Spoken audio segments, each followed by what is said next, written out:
Well, we will find out. But what I will say is there's a story going on with YouTube that has rattled social media. Yeah. And episodes ago, you guys had a party at your house and you two got into an argument. And we don't have to get into the specifics of it because y'all were there, we all watched it. But Toya, people do not like the way you speak to your husband. Yeah. And they think you emasculate him on purpose. They think you don't respect him. And even Heavenly has said something along the lines of you treat him this way maybe because you want something else. What do you have to say to people who feel this way? I think I'll start from the back end Okay. with Heavenly. I think that we all think at some point in our life that we need or deserve something else whenever things aren't going our way. And I think when it comes to my husband, the one thing I know for a fact is that he chose me and God spoke to me and said he was for me. And I was like, what? I wasn't even ready for marriage really, but he was like, that's for you. He's for you.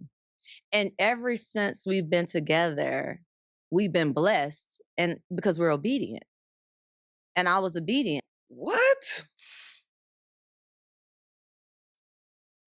This is why these birds are so dangerous, bro. She brought God into it. She found a man that she's not into, she's not interested in him, but because he's probably a good provider and I'm broke, this was sent from God. He was sent from God. Thank God. So now you're with a man that you're not into. So, of course, every chance you get, you are going to disrespect him because you got to pretend to like him. See, the thing about women is this, fellas. Yes, they are great actresses with their words, but they can't fool you with their actions. A woman will always show that she's not into a man by her actions. That she can't hide. And this right here off rip is just disrespectful. And he's sitting right there. Look at his face. It's like, bro, wake up. I could tell this is a man in a lost place, bro. To God. And so I know that Eugene is for me. It doesn't mean that we're not going to that we're going to be the perfect couple. I've only met one couple that I say sometimes is borderline perfection. They laugh all the time. It's my aunt and my uncle. But the reality is, Eugene and I have been on camera now, I think, for almost 13 years. Mm-hmm.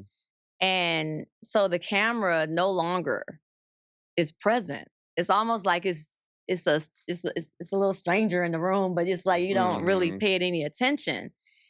So she's done pretending. And that particular day, it was a real life scenario that was something that me and Eugene we fought to overcome. In the beginning of our marriage, we would have some heated discussions in front of our friends. And it was uncomfortable for them because they loved us both. We would even try to make them choose sides. It was bad. Damn, this is just sad, bro. Fellas, when your girl is disrespecting you in front of your friends, do you understand that's a woman who don't have any level of respect for you? That she's going to belittle you in front of people. And the whole time, she's just mad because she got to be with a man that she doesn't like. And she's going to take it out on a simp. And a simp is just going to sit there and take it like a little dummy. That's why this situation is sad, bro. Just look at her. She looks like a witch. And he looks like he's in a lost place. Sad, and bro. I think that the public is right to a certain extent. I shoot from the hip. I'm blunt. I can be rude. I Um, I don't mean to emasculate my husband, and I definitely, it's not my intention to attack him by no means. I do feel like there are times when I'm unheard and I need more self-control when it comes to speaking to my husband, whether it be during a camera, around friends or in private. I think that we both are a work in progress, but I'm by no means perfect. And that's my prayer now. That's my struggle. And I'm just glad that my ultimate judge is God and he knows my heart. He knows that I'm really trying to be a nicer person when it comes to my husband. And we even learned in our marriage counseling that we have some triggers that we've had for years, and one of my triggers is not being heard because as a child, I always felt like my voice was, I couldn't use it in my mother's house. It was her word and that's it. Mhm. And so when I grew up, I was like, nobody gonna tell me, and it was all of that. And, growing up in Detroit, it was like, it's a battle sometimes. My family, it is what it is. Yeah, because And in Detroit, we're from the same, yeah, obviously. yeah, we can You, polish up nice, but well, in Detroit, you're not, again, there's exceptions to the rules, but being raised in Detroit in a household with parents, you are not allowed to have a voice no, at all. it's But what they but I say go. think In there's his household, he was raised the same way. yeah. I Yeah. think there's I think the public obviously sees us and judges us, and we're pretty open. I think we give a good representation of who we are. But the public still doesn't see the whole Toya. They don't see the whole Eugene. Like I know how she grew up. She knows how I grew up. I know her parents. I know her where she came from. I know all these other aspects of like you just might see Toya saying something, but I know where it came from. And so I get it. If I know the backstory and understand the whole person, sometimes when she says something, I may not take it the way the public's going to see it because I get what's happening. And Word. it's not him making excuses for No, it. no. It It's still might him. be a This shit is crazy. Mr. Captain Save a Hoe. And he's proud. This right here is the definition of captains. He think he could save this bird. And this is why simps are so dangerous, bro. Because a situation like this, a relationship like this, can't get better. She's not going to wake up tomorrow and all of a sudden respect him or start liking him for real. This shit only going to get worse. But Mr. Captain Save a Hoe over here, he's thinking he could really change this woman. This is wild. I think trigger. it's him Yeah. recognizing too that there are some things that happened in when he was growing up, and they may have made him a certain type of way where he triggers me, and Of course, she got to put him under the bus. She got to step on him to make herself feel good. She's blaming him. What the? Yo, bro. She's blaming him for her being a bitch. This is dangerous, bro. What that does he do that triggers you specifically? I think. Exactly. I mean, can I be honest? Are you sure? I don't know. What you about to say? I mean, I think that one of my triggers is I don't like for him to drink a lot, especially on camera. I think in that scene, they thought I was drunk, but really and truly, my husband had worked hours and not ate. I was having a good day. And he was having a great day. and I was pissed, and I was trying, and I'm so used to him being my ride or die and helping me through these scenes. And that day he was kicking it with the guys. And I'm like, we're trying to make a show. What are we doing here? And so it just, it What? was things that was happening that just were, it was triggering for me. And when I kept trying to get his attention, and I was like, hey, honey, can you do this? They only showed, we was at my house for over 4 hours. They showed a 45-minute version of it. There was so many times where I had asked over and over. Scott had even stood up and was like, I'll do it, Toya, and it wasn't that I was trying to get him to do what I say. It's not it. It's just that at that moment, it's pressure, and when I see my friend. And she's a liar. Wow, son. This is this is the worst.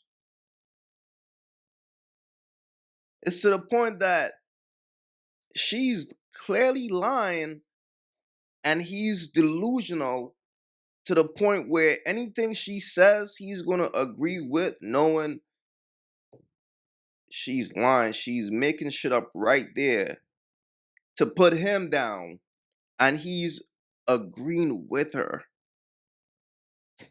Wow. Friends giving me that look, that side eye. And then I see people that aren't even my friends, like Mimi, that don't know us, don't know our relationship, but that are looking for something.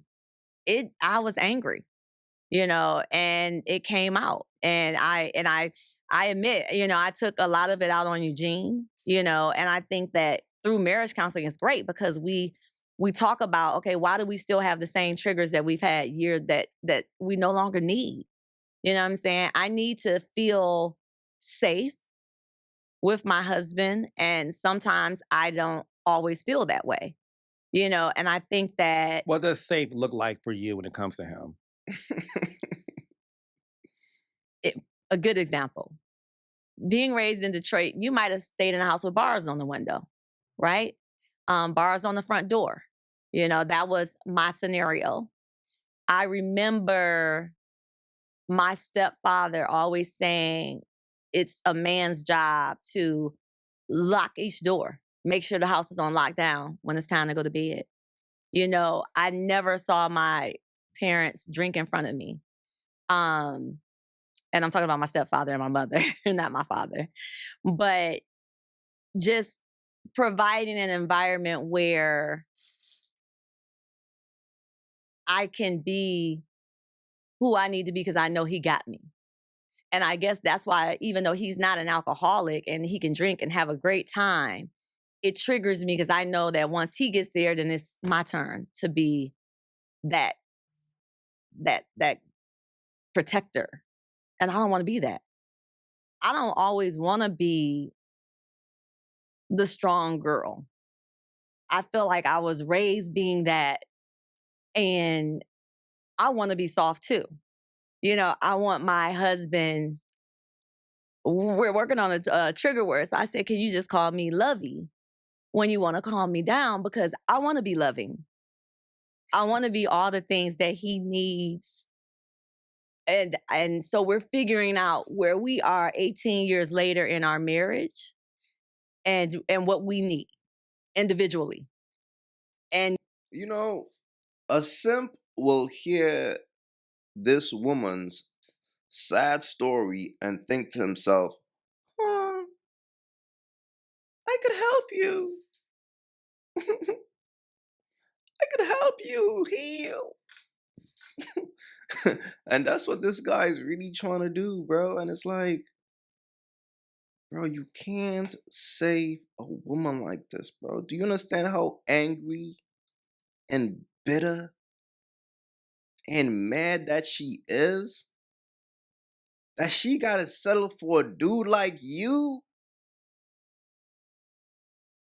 Every day she's waking up mad and angry. I gotta deal with this guy just to pay the bills. Shit. This is nasty, man. Can he provide that for me? Absolutely. But I have to be at a place where I can express them where he can hear me. And so I'm working on me and he's working on him. And how does it feels for you Word. to hear her say those things? As I a mean, man. we're a work in progress, and I think you're always trying to reinvent yourself to be better. And that's what she's doing. That's what I'm doing. So if, I mean, I would be disappointed if she was like, "Oh, I'm perfect," you know. And it's only your problem, and you're the only one that needs to change. That's not what she's saying. She's like, "Hey, yeah, I have triggers, and some of my triggers are because of my parents. Some of my triggers are past relationships. Some of my triggers are the shit you're doing now." you know. But I think recognizing it, I think is the first step of change. But I think he also has to, and we are figuring this out in our marriage counseling, he has to own the fact too that he can get defensive. And when he gets defensive, is it Yep. It's his fault. It's his fault, man. It will never be hers.